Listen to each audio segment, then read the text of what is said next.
अस्सलाम वालेकुम प्यारे बच्चों, आप सब कैसे हैं। यकीनन ठीक ठाक होंगे। शाज़िया नूर आपसे मुखातिब है किंगवे ग्रुप ऑफ स्कूल से।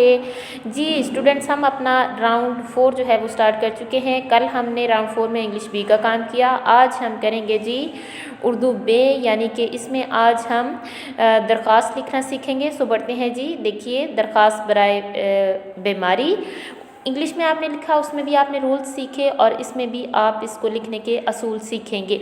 इसका जो ऊपर वाला, दरमियान वाला और एंड वाला, इसके 3 हिस्से होते हैं। जो ऊपर वाला हिस्सा है वो एज इट इज़ लिखते हैं, आप सेम लिखते हैं, एक जैसा ही लिखते हैं, उसमें कोई तब्दीली खुद से नहीं ऐड कर सकते, आप चेंज नहीं कर सकते आप उसको। और एंड वाला भी जो है वो उसको ऐसे ही लिखते हैं उसके फॉर्मेट के साथ जो आपके सामने आपकी स्क्रीन पे मौजूद है। सो देखते हैं जी क्या कहना है। आपने दरख्वास्त लिखनी है, रिक्वेस्ट किस चीज़ की करनी है। आइए जी।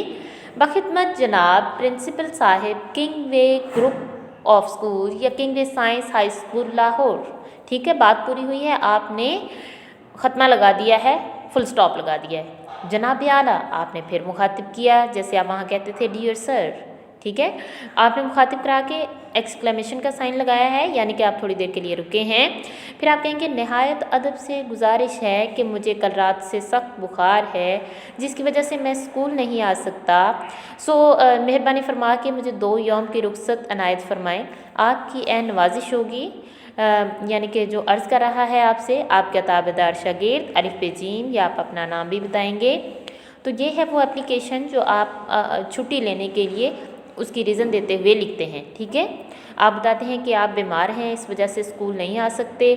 सो दरख्वास्त कर रहे हैं प्रिंसिपल साहब से कि 2 दिन के लिए मैं आपसे छुट्टी मांग रहा हूँ। सो जो है मैं आपको इन्फॉर्म भी कर रहा हूँ कि 2 दिन तक मैं नहीं आ सकता क्योंकि मैं बीमार हूँ। ठीक है, तो इस तरीके से आपने ये एप्लीकेशन लिखनी है। कोशिश कीजिए जब आप एप्लीकेशन लिखें तो पूरी बात अपनी कन्वे करें और उसको समझाएं। जो सेंटर बॉडी है उसकी, उसके अंदर सारी तफसील आप बता सकते हैं।